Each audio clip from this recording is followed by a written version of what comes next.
Friends, welcome to another live episode of Old Ladies Know Stuff. I can't tell you how excited I am to share this episode with you today because my friend Bob Smiley has agreed to come and talk to all y'all. And he has some awesome insights. He and I have spoken together at a number of homeschool conventions. And if you are a homeschool event planner or you know your homeschool event planner, give them Bob's name because he does a great job at homeschool conventions. But I'm going to bring Bob on and then we're just going to talk about all the things Bob. So I think I'll read your bio even after I get you on here, Bob. So come on, there he is. And we're going to say he's at a camp. He's speaking at, is it Young Life? Is that what you said it was? No, it's a Teen Challenge. And that's why Teen Challenge. Sorry. Yeah, I'm sweating right now because it's a Teen Challenge. And I've been hanging out all day with the guys, and we just did this amazing cardio workout called horseshoes, where you throw horseshoes at a stick. So it's quite the cardio workout. That's funny. I actually interviewed someone who's the head of Teen Challenge in San Diego, California, and it was the most insightful interview. And I'll have to share that link with you so you can listen to it. But Teen Challenge is such an effective ministry, and boy, do they need to laugh. Anyways, let's talk about Bob. Bob is a comedian, and you've been doing stand-up comedy for 25 years all over the United States and Arkansas. And Bob has written 4 books for Focus on the Family. We love Focus on the Family here. Under the series he has created called The Adventures of Average Boy. The books, as well as the Average Boy podcast, are aimed at making kids laugh while encouraging them to be the best God created them to be. Bob is also very good at mowing and has a massive hotel shampoo collection. And we're going to hear mowing today while you're at camp. We're hearing it in the background, but we're just going to push through. That's true. They just started mowing on cue. And I'll say we're getting a little glitches here and there because you're on this some interesting Wi-Fi. So we're going to push through. Even if it glitches, we're going to keep going. So we're going to be great. So Bob, his newest book is Average Boys Above Average Summer. And it just came out September 17th of this year. I love that Average Boy is here to make you laugh and encourage you in your faith. I'm going to read the back cover copy of the book. The Average Boy series features humorous writing, and it is so much fun. My grandkids love it, and whimsical illustrations to help readers embrace the idea that life isn't always about being the smartest, most athletic, or best looking kid in the neighborhood. Love that so much. Faith, family, and friends are far more valuable than being perceived as cool.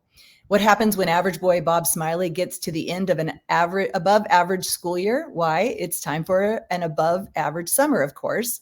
If things go according to plan, and Average Boy always has lots of plans, then this summer will be his best one ever. You see, Average Boy isn't going to sleep in until noon this summer, at least not every day. No, he has big goals for the next few months. This summer is when Average Boy will finally build that tree house he's been planning with his best friend, Billy. This summer is when he will brush his teeth every morning as soon as he finds his toothbrush. And this summer, he's setting a goal to invite everyone in town to church. Love that. There will be challenges along the way, challenges like Donnie, the school bully, or Sarah and Everly, who always seem to have water balloons in hand.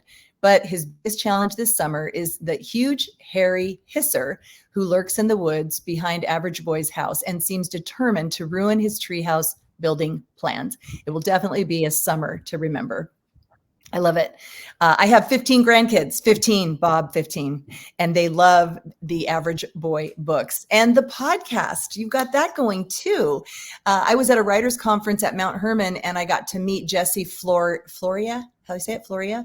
And he does the podcast with you. He writes with you.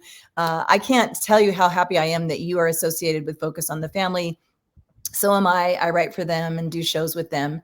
So happy that you're here today. So we're just going to jump in, and I'm going to ask you some questions. First of all, how close is the story of Average Boy to maybe your own story when you were growing up?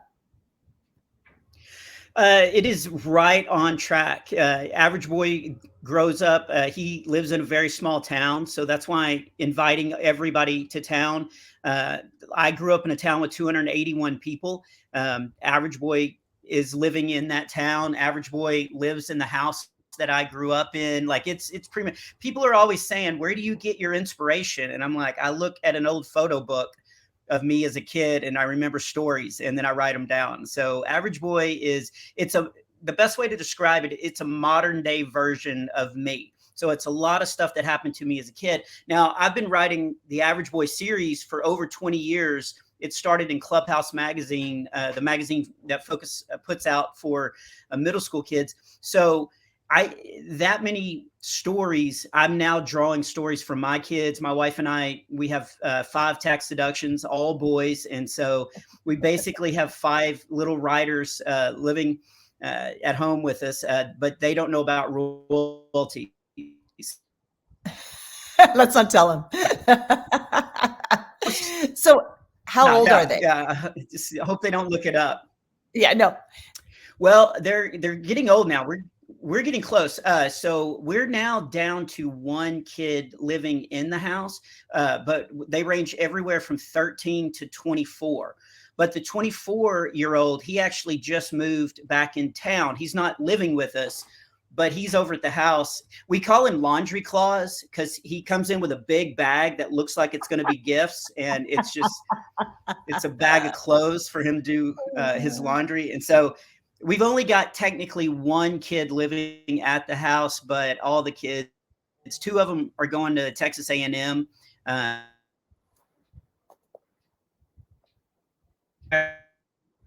Rambunctious house. My son graduated from A&M. My oldest son, he was in the Corps, ROTC, went into the Air Force from A&M.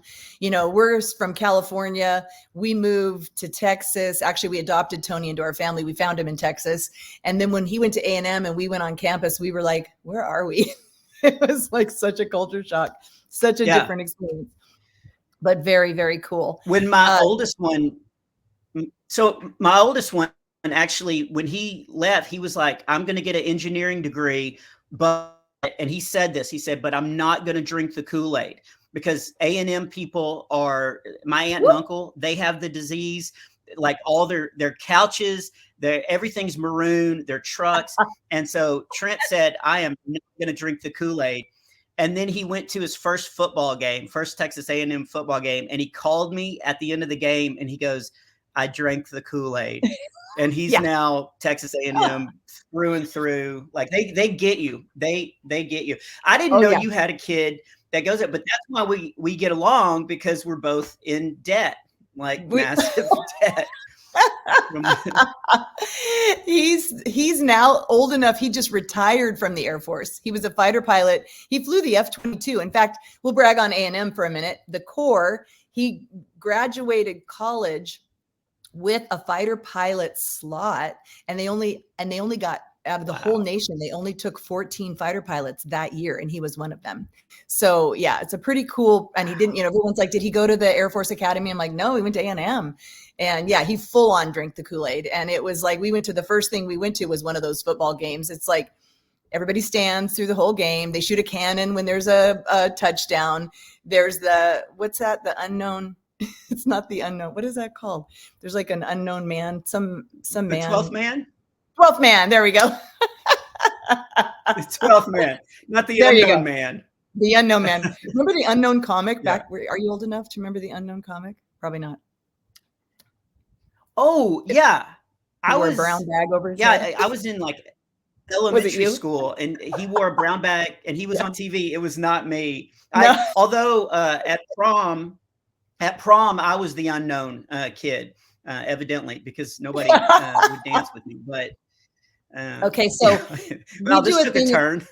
We do a thing at our church every year, and it's called Laughs and Lattes. And I have just for our ladies, we just get together to laugh, and especially as things have gotten kind of crazy in the world, it's like we just need to get together and laugh. And that's what I so appreciate about you and your ministry of laughter. And so we watched some of the clips from your shows, at one of our laughs and lattes. And I love if I can remember, the one where you were a kid with a sweaty hand and you were going to hold a girl's hand. Do you remember that story? That's such a good I story. do. And that's a true story. Well, Where for all the moms here was, that have all of this moms that have our junior high sons that are just starting to figure out the girl thing, this is a good story for us. So go ahead. Yeah, my hand, I was standing next to a girl that I really liked, and take the person's hand next to you. And my hand, it did not raining. Like there was a rain cloud formed around my hand, and I put it in her hand and it slipped out, which, junior high, you're already as awkward as you can feel. And it slipped out of her hand. So I thought I would like squeeze her hand tightly so it wouldn't slip, not realizing that you shouldn't squeeze another person's hand if you have a sweaty hand. So it made a noise that sounded like I just left Taco Bell in the middle of church. And this is a true story. And it made this loud, like gaseous sound, I guess is the best way to put it. And everybody looked at me and this girl looked at me. And I actually did say, that was a loud one, which is the worst thing to say after that noise. That's funny. I love it. I love it. So you have one son left at home. So when I met you was when my first book, Moms Raising Sons to Be Men, came out in 2013. We met at a homeschool convention that we were both speaking at. And there was just an instant connection. I've just loved your work. I've loved your story. And I've watched your story unfold. And I watched you kind of go through a difficult season. And what I loved was Nehemiah 8:10 is one of my life verses. I tell it so often in my own story. The joy of the Lord is your strength. And, when they built that wall and Nehemiah pulls them all together to give them a pep talk. And what does he tell them?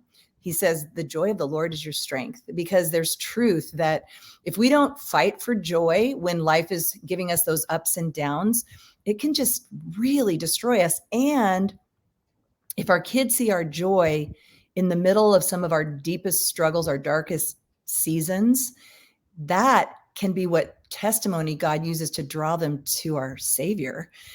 So you went through a dark season, and you were a single dad for quite some time, right? And then when did you get married? I can't remember. It was So I got married to Sarah I almost said my current wife. That doesn't sound good. I got married to my final wife, I guess is what, in 2018. Okay. In 2018, but I was a single dad, and Nehemiah was definitely, I love the whole New Testament is great. Okay, just checking. I'm like, just throwing that out there to check. Yeah, no, yeah, it really was like, I was married 17 years, and she met this other dude. And I remember asking him, like, what does he have that I don't have? And she told me, and I remember thinking at the time it was a gun, but do you know what a 401k is? I kind of do, yeah. He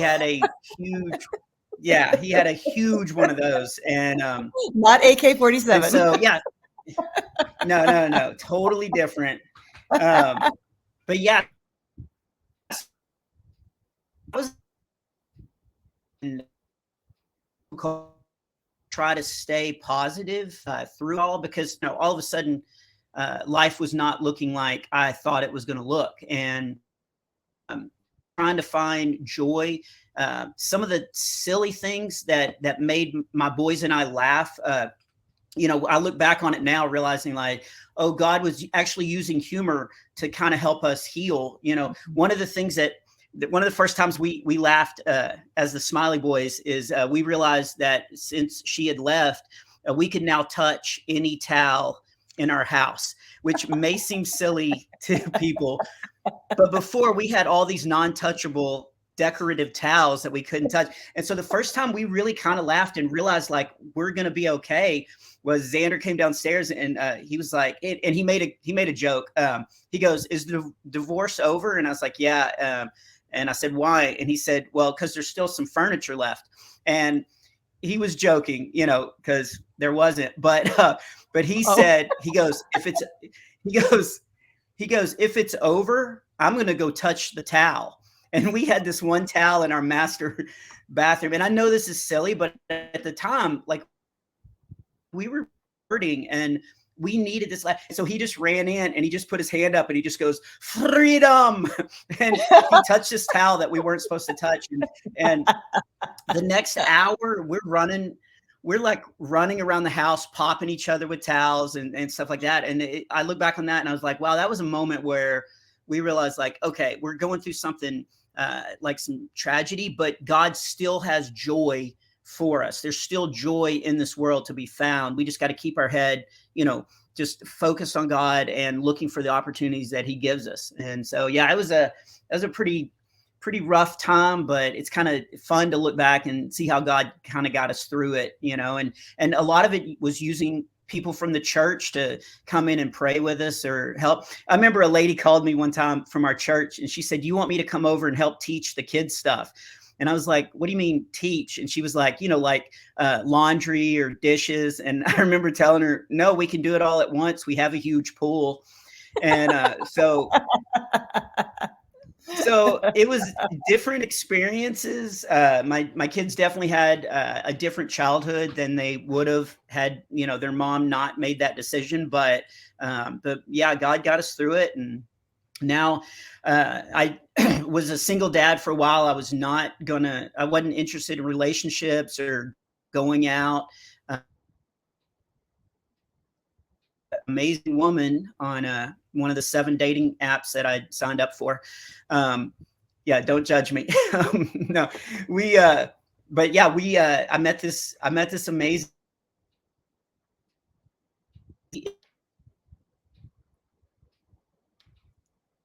and she's got 2. So these are my kids. I don't know if you can see it because we're on dial up, but these are my kids' initials. So Cole, my kids are Dylan and Mason. So she has 2 kids. So yeah, we're a blended family. That's cool. And so I know that I have women that are listening that are walking through a dark time. They're walking through, dad walked out. Some of them are widowed, and that, my heart is with you. And some of them, like you said, never expected to be a single mom, never expected to raise these kids by themselves. And the joy of the Lord seems so far away. And what I was thinking of while you were talking about your story is weeping remains for a night, but rejoicing does come in the morning. And only God knows how he can take what was evil and use it for good. And I love how you just continued directing your kids' hearts toward the Lord. And I know that's hard for someone who is, you know, the rug is pulled out from under you. If someone's, you know, chose a person other than you, that affects your own self-worth, you know, all the things. And these women, I think, can find just such a great resource, even for their kids, start reading The Average Boy's Story to them at night when they go to bed. Like it's humor and it's real. And these kids are, you know, getting the stories, that the same thing these kids are living through. And also your stand-up comedy. Let's talk about that, because I feel like there are times, you know, my husband's a pastor. There are times that people in our church family make stupid decisions and it just really devastates their families, their marriages. And you grieve right along with their children, with their spouse, that's a painful thing. And sometimes Steve and I just put on dry bar comedy and laugh at some of those. So tell us about your dry bar comedy. Well, one of the things I'll say first, because you do have a lot of listeners that have probably either going through this or have been through this, where all of a sudden they found themselves single when they thought they had made a commitment. I just remind them, this is something to help me. You're not defined by your relationship status. So you don't have to be in a relationship you don't have to be a power team. God created you. If you have air in your lungs, you are important to God, and he has a plan and a path for you. This of as soon as I found out, oh, I'm single, I felt like, oh, well, I need to be I need somebody to, validate me as a person and stuff. And you really have to have, like, you are important to God. So I to start focusing, seeing what God has for you, that makes sense. Yeah, absolutely. And I'm sure in the darkest hours, like you said, people from the church came and poured into you and your kids. Like sometimes when we can't bear the burden ourselves, having someone else come and speak that truth, right?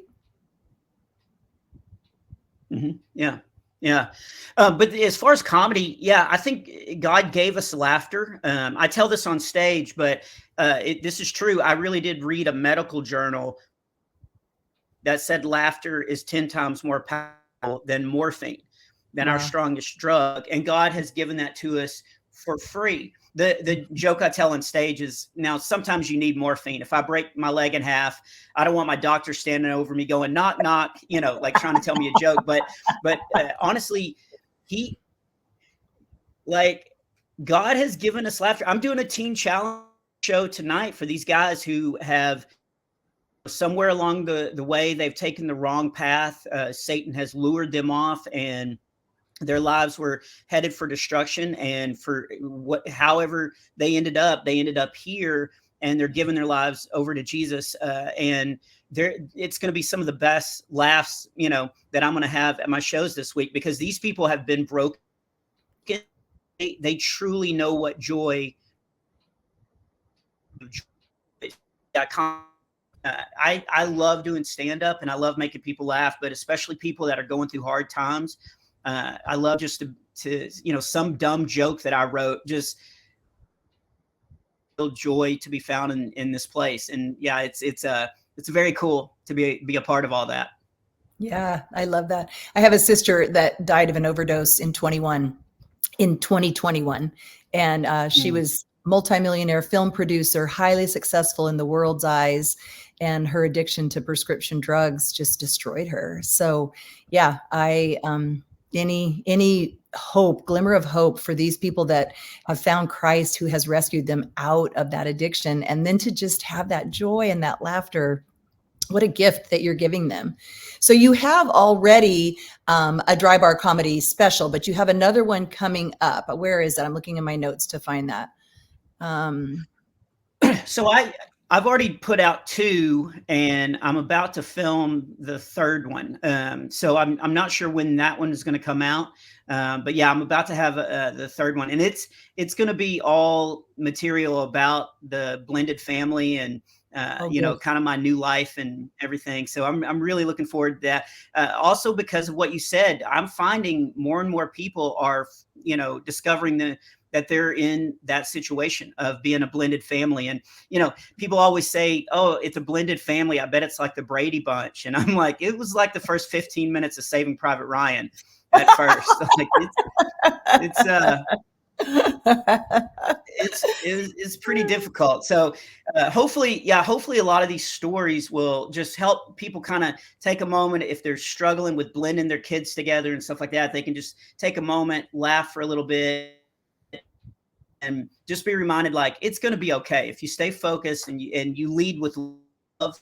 That was the big thing, is of getting our kids to blend together, is just to realize, like, we're a family and we love each other because Christ loved us. And that moves the marker down pretty quickly. So I'm really looking forward to this special. Yeah, I think so many Christian families, when this happens and they end up broken, they feel like they're the only one. And when they have a blended family, they feel like nobody else is, all the other good Christian families and the good Christian marriages that are doing well, we're the only one. And I think that your humor, following your story, celebrating with you that God gave you a really hot wife now. Like, wow, she's real pretty.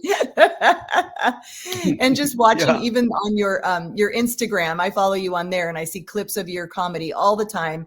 Follow him at Bob Smiley for Instagram, and like those comments. I mean, give him some interaction on those. Let him know you listen to him and that you're on board. It helps a lot. And also just those little clips in the middle of my day. I just LOL all the time. I want to tell you this because you mentioned that my wife is very attractive, and so I tell this on stage, but this is a true story. One night we were getting snacks to go watch a movie, and we were at our grocery store, and this is when we were dating, and this is how attractive she is. We walked up with our snacks, and the grocery guy, we set him down on the conveyor belt, and he looked at me, and he looked at her, and he picked up and our stuff. So he basically was saying, yeah, there's no way she's with you. No way you're together. Like, yeah, that's what he was saying.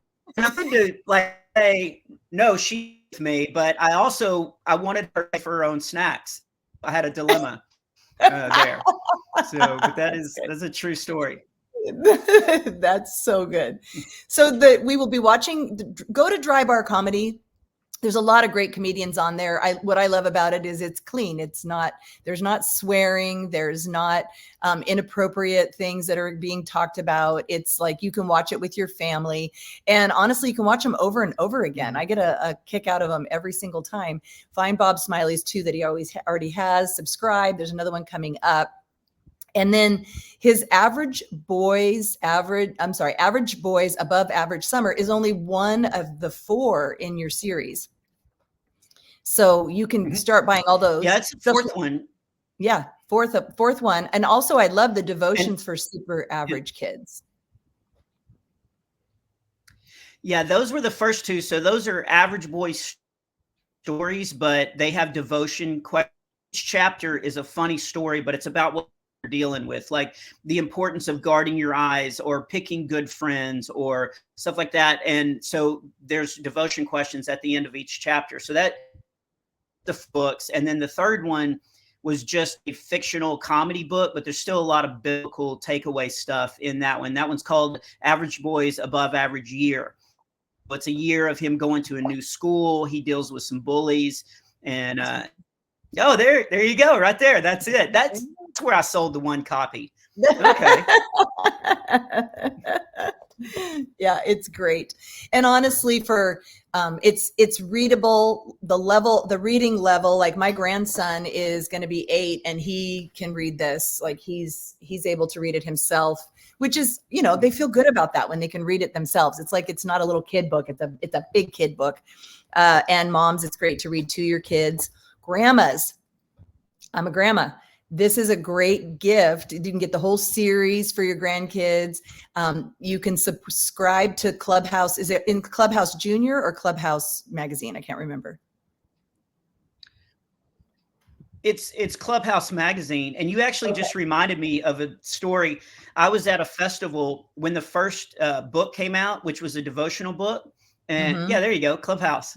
That's the magazine. But I was at a festival when the very first Average Boy book came out, Devotions for Super Average Kids. And a 72-year-old grandmother bought the book, and I chatted with her at my table, at my merch table. But it was a 3-day festival, and she told me she bought it for her grandson.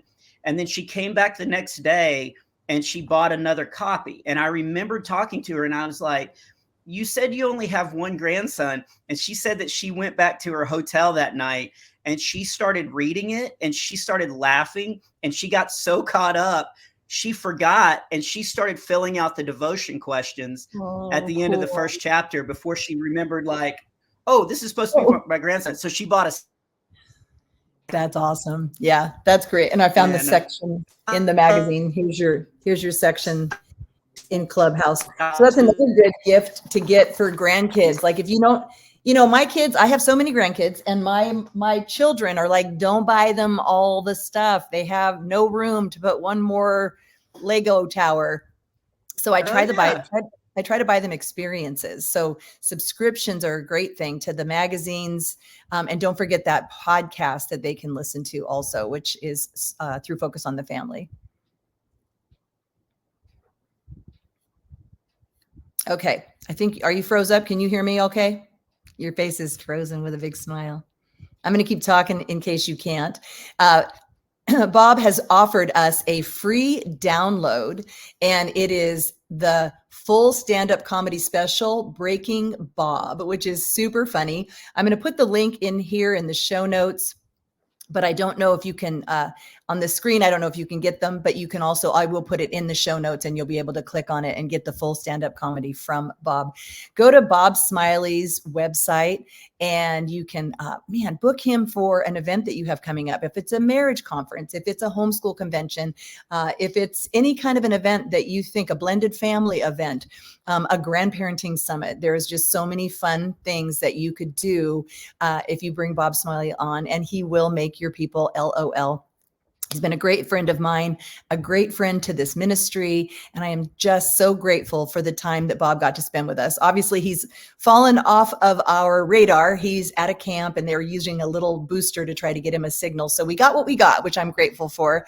And you can watch this again live on the YouTube channel, and I will also take the audio, and you will be able to listen to this interview on my podcast, Old Ladies Know Stuff, Life Lessons with Rhonda, Stoppe, and Friends. Thanks so much for joining us, Bob. Thanks so much for you joining us, and I can't wait to get with you again for another episode of Old Ladies Know Stuff. You all have a great day.